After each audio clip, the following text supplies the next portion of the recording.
children out of school mask mandates. This afternoon, Governor Brian Kemp announced a state lawmaker filed legislation to give parents that choice.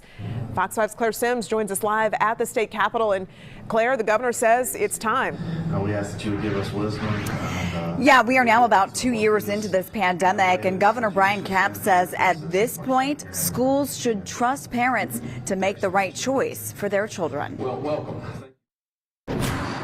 Senator Clint Dixon, on my behalf, has introduced the Unmask Students Act earlier today. Governor Brian Kemp announces the filing of a bill that will allow parents to opt their children out of school mask mandates. The governor says about 50 Georgia school systems still require masks. This bill would prohibit school boards, administrators, and teachers from enacting or enforcing any mask rules unless parents are allowed to exempt their children. Democratic State Senator Sen Halpern opposes the legislation and says part of wearing a mask is being considerate of others.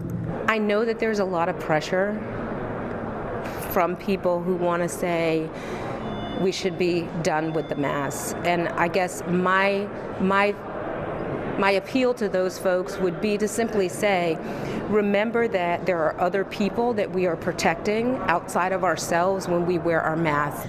Governor Kemp first announced his plans to change state law last week after this photo of Democratic gubernatorial candidate Stacey Abrams sitting unmasked with masked school children sparked outrage.